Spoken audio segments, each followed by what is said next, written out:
Chapter 1. The Mysterious Woman. The afternoon sun filtered through the grimy windows, casting pale streaks of light on the wall. My office, a cramped room on the second floor of an old building, reeked of cheap whiskey and cigarette smoke. I was reclining in my chair, a cigarette dangling lazily between my fingers, thinking about the unpaid rent when she walked in. She wore a form-fitting navy blue dress, long black gloves reaching her elbows, and her eyes gleamed with a sharp, enigmatic light. She approached my desk and placed a photograph in front of me. The picture showed a middle-aged man in a neatly pressed suit, his smile strained. "My husband is missing," she said, her voice husky yet commanding. "I need you to find him." I looked at the photo, then at her. Something felt off. Her eyes didn't hold the worry of a grieving wife searching for her lost husband. No, they held something else, something she wasn't telling me. "What's his name?" I asked, keeping my tone neutral. "Harold Lancaster," she answered quickly. "He vanished 3 days ago. No note, no trace. I went to the police, but they don't care." "Why do you think I can help?" She leaned forward slightly, a faint smile playing on her lips. "I hear you're good at uncovering the truth, and I need the truth." I lit another cigarette, took a moment to think, then nodded. "I'll look into it, but I need to know everything, especially the parts you're not telling me." She held my gaze for a long moment before standing up gracefully. "I'll be back. I hope you have something for me then." She walked out, leaving a thick envelope on my desk, an advance payment. I watched her silhouette fade beyond the doorway, a sense of unease creeping into my mind. I didn't know what kind of case I had just walked into, but one thing was certain: the woman was lying.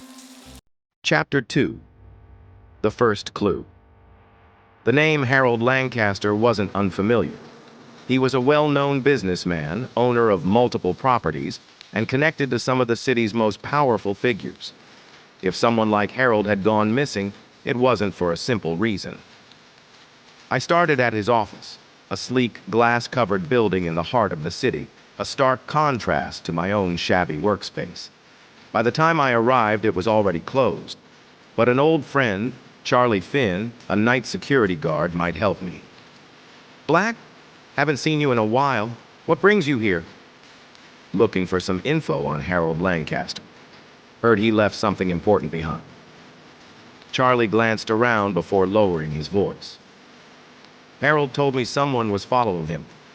A week later, he was gone." He hesitated, then added, "Before he disappeared, he mentioned a name, Robert Hale." That name didn't surprise me. Robert Hale was a shadowy tycoon with his hands in many of the city's darkest dealings. If Harold was mixed up with him, this case was already more complicated than I'd thought. "Anything else?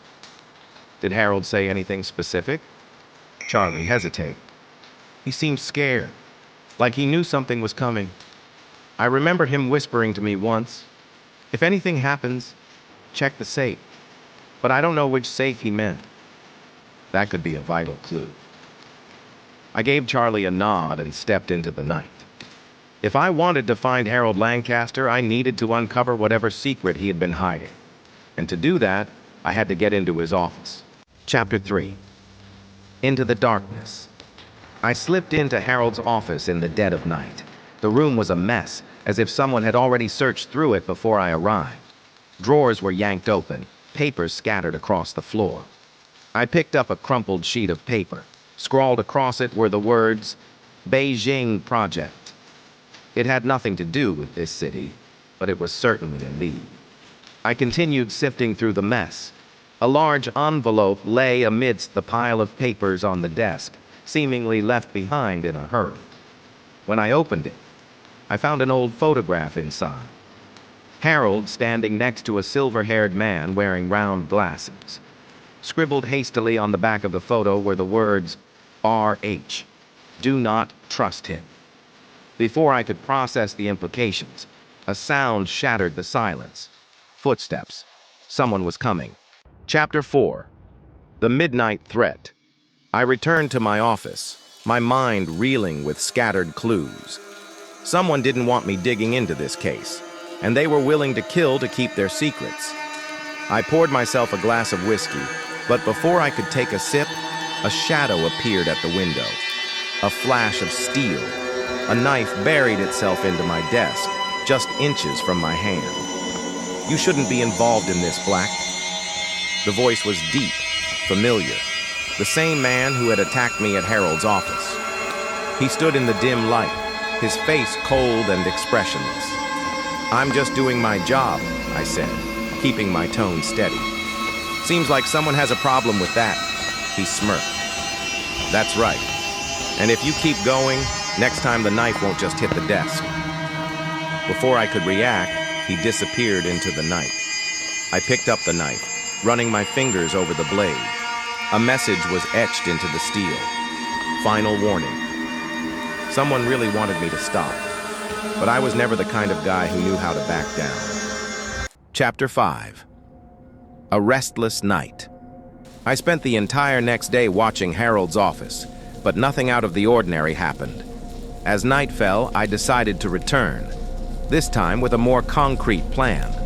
Slipping in through the back entrance, I moved cautiously, careful not to make a sound. But just as my hand touched Harold's office door, a voice echoed from behind me. "I knew you'd come back, Black." I spun around, my hand instinctively reaching for the gun at my hip. The man standing before me was tall, dressed in a black suit, his eyes sharp as razors. I recognized him, one of Robert Hale's enforcers. "We can settle this peacefully," I said, keeping my tone even. He scoffed. "Peacefully? No, Black. My boss wants you gone, and I'm here to make sure that happens." Before he could make a move, I lunged forward, landing a hard punch to his jaw. He staggered but didn't go down, drawing a gleaming knife in response. I stepped back, pulling out my gun.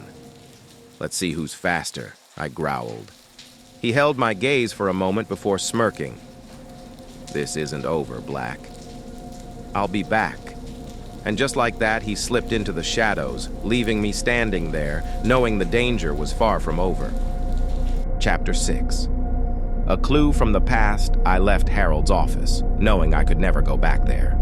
If Robert Hale had already made his move, it meant I was on the right track.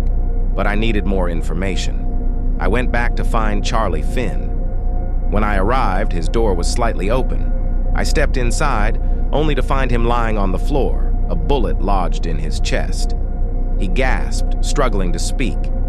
"The safe... Harold, the code is his birth date." His eyes grew glassy, then lifeless. I clenched my fists. They had killed Charlie to silence him. Time was running out. I had to find Harold's safe before they found me.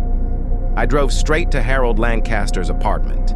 Inside, everything remained untouched, as if no one had set foot there since the day he vanished. I searched every corner until I finally found a hidden safe inside the closet. I entered Harold's birth date. The mechanical lock clicked, and the door slowly creaked open.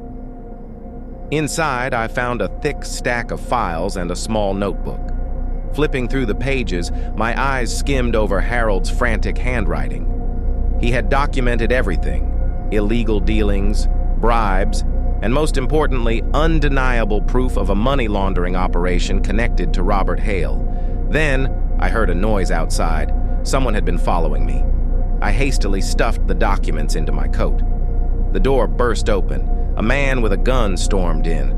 I didn't think, I just reacted. I drew my weapon and pulled the trigger. The gunshot echoed into the night. This had gone too far. I was no longer just looking for the truth. Now, I was the target.